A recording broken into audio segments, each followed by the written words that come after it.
justice. Now, someone who is not tiresome and desperate is actor and comedian Rob Schneider. That's what tyranny is when people in power do horrible things and they don't have any consequences. What they want to do is destroy everything that they don't agree with and start over in this imagined utopia. I think it's important to attack what is in power. We have to protect the most vulnerable members of our society, our children. I think we need to stand up and protect them. I think at a certain point, it's enough of this and stand up to it. Put enough dents into this tyranny, and eventually it'll collapse.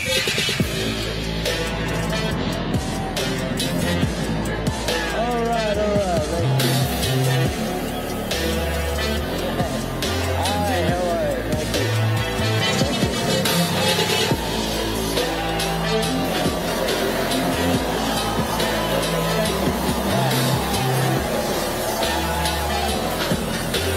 Thank you. Hi. First of all, I want to thank you. You can do it. Okay, let's get that out of the way. Thank you. I'd like to thank Dr. Carson. That was hilarious. And now, I love you too. I'm asking myself, what am I doing here?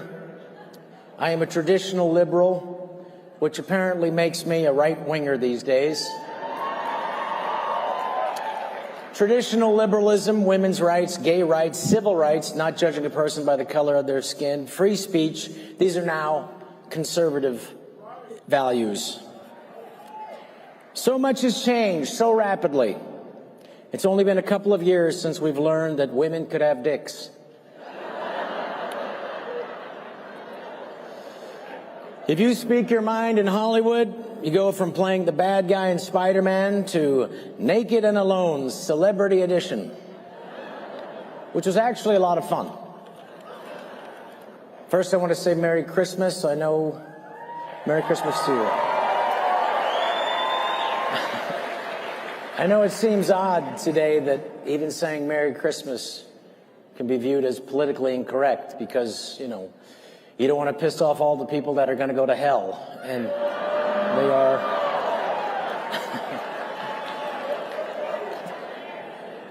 Just got back from an LGBTQ plus rally for Hamas.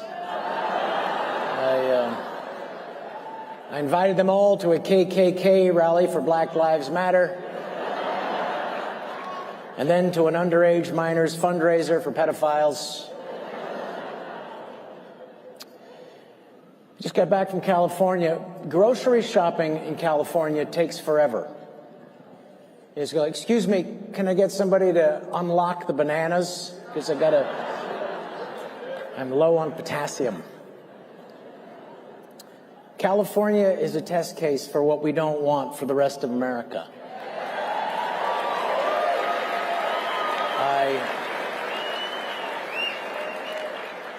But you should know there is a very good chance that Gavin Newsom could be president of the United States.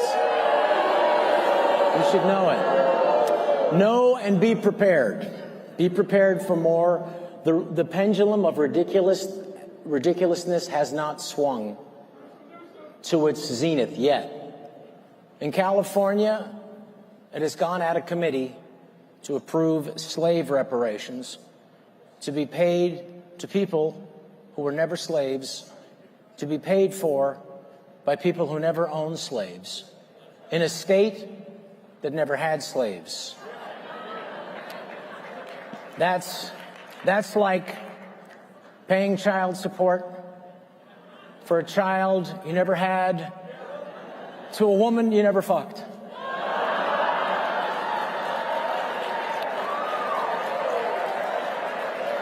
But I told Charlie there would be one F-bomb. I apologize.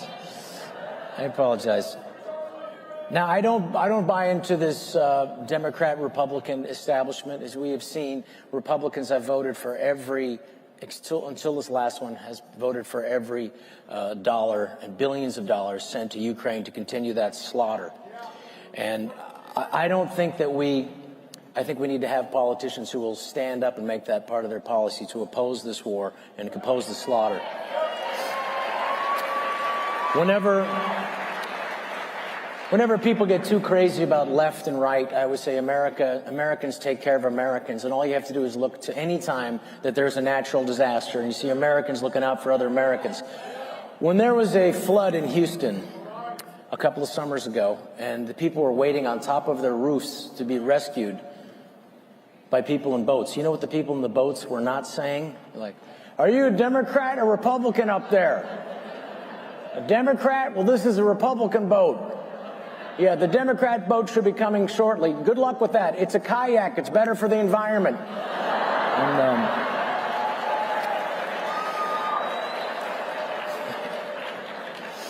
my friends and gays for groomers are here. I want to say hi. Now, traditionally, if you were born in the 40s, 50s, 60s, 70s, 80s, 90s, 4% identify as gay. Generation Z, curiously, 20% identify. Brown University, this semester, 2023, 40% of Brown University students identified as LGBTQ+. Statistically, it is impossible for all these people to be gay. If this trend continues, eventually, most people in the gay community will be straight.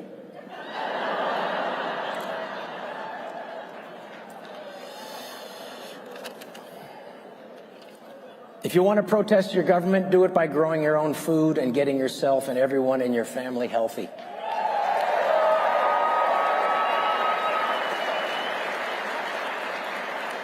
Protest by safely getting off prescription drugs. The biggest illusion of all the government lies and coercion during COVID was the idea that the government somehow cares about you. Cared enough to give you free COVID-19 shots. Well, if the government cared about you, they'd give you free diabetes and free cancer medication.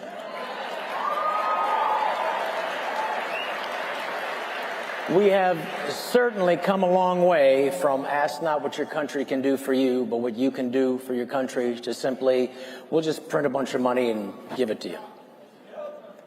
Everything the Democrats and their allies in big tech and the liberal media warned you about Trump, all their fear-mongering, was not a warning at all, but a roadmap for what they intended to do when they regain power.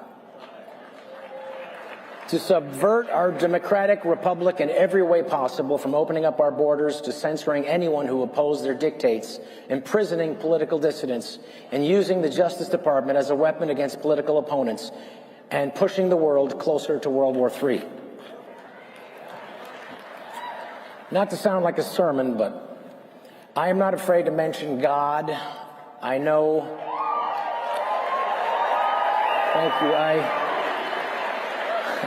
I knew I was on the right track when I was attacked for saying I must put God, my family, and my country before my career. Thank you. For saying I want my children to have the same opportunities to flourish in the greatest experiment in freedom in human history, the United States of America, I was ridiculed. I take that as a badge of honor.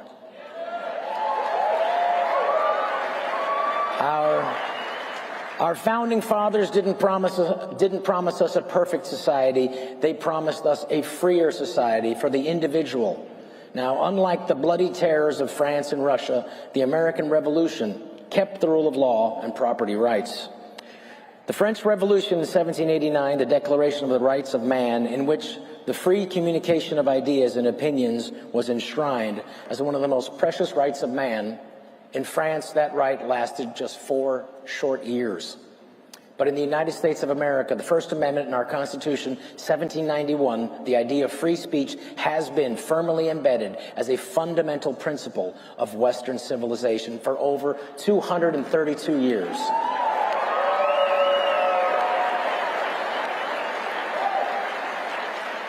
In our imperfect union, the right to seek redress of our government for grievance, the right to assemble peacefully, and our right for free speech is the siren call for freedom the world over. However, there is now a threat to freedom that is not just coming from government, but the threat is from non-elected plutocrats who run social media empires.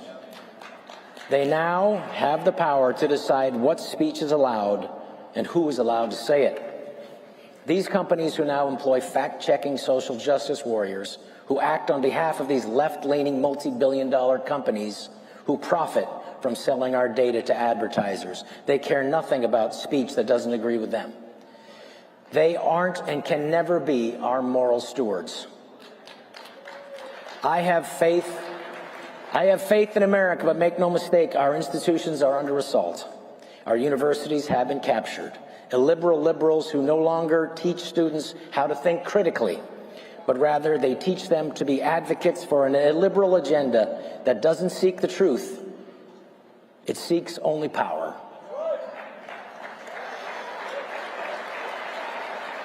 When you don't have ideas worth defending, when your argument lacks logic and rational thinking, you yell, shout down, and demonize your opponent. Instead of having the opportunity to improve your understanding and your foundational thinking by allowing it to be questioned and challenged, you add nothing to your knowledge by silencing those who disagree with you. It is the poorest form of debate.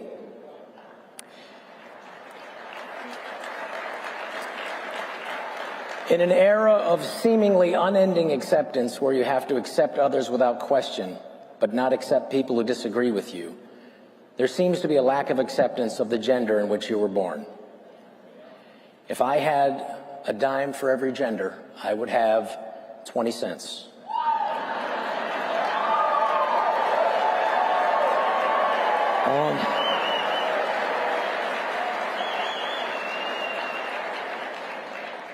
Unbelievably, on university campuses now they have free speech zones, which sounds cool and nice, but not that long ago the entire university was a free speech zone. Now what they are really saying is that most places in the university you have no free speech. Most of the university is authoritarian controlled speech zone where you have no free speech, only approved speech.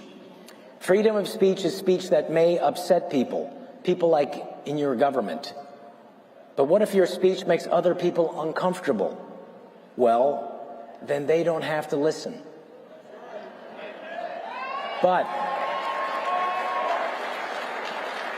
however, they don't get to decide what speech is okay and what speech is not okay. Now that was the critical mistake of the snide, smirking, self-loathing women presidents of Harvard, UPenn, and MIT. They should have said at that hearing, yes, it's horrendous. It is bullying to Jewish students, calling for the destruction of Israel. We find it loathsome, reprehensible, and those that say such things should be ashamed. But it is awful as it is. It is protected speech by the U.S. Constitution and our First Amendment. In the 1970s, when the ACLU was still a decent organization, they defended the right of neo-Nazis to march in Skokie, Illinois, not because they agreed with any of their racist nonsense, but because to not allow this hateful speech would for a minority of its people. Will this freedom be just a minor exception that will be a footnote in human history? Okay.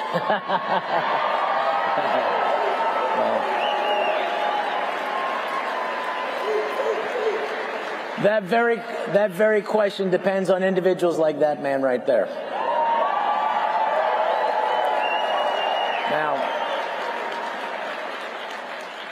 the neocons who want to silence us, they want a new world order, but they don't realize that once they finish off undermining the last bastion of freedom here in the United States, it will not be them running the world, it will be the Chinese.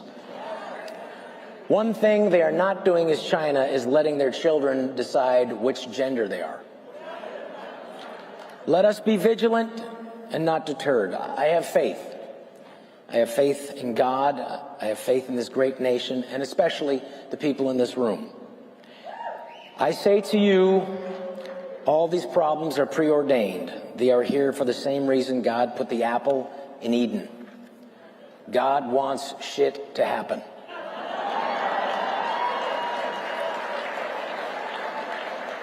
God wants to test us, all of us, where our government wants to dumb us down, make us fat, sick, inject us with experimental substances, eating toxic foods, water, living in fear. God wants to test us, to keep us strong in mind, body, and spirit. He wants to challenge us as individuals, as families, as communities, as a nation, and as human beings. This is all his test for us. And unlike other religions that call upon their believers to hate and kill their enemies, our religion calls upon us to love our enemies.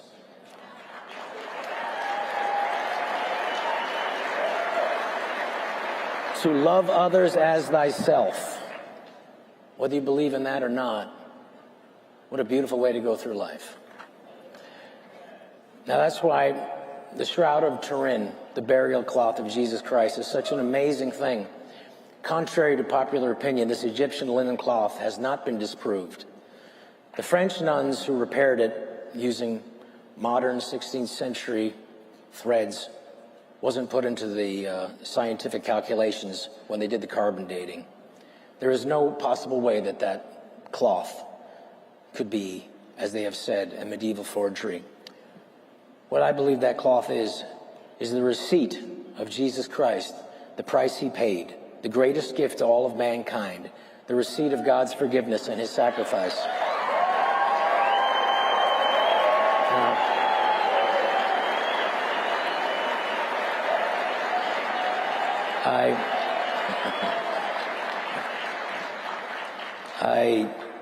I will say that I want to say, by the way, I live here in Arizona, and I'm thankful to all the people here who've welcomed my family. Thank you. It is my forever home now, Arizona, and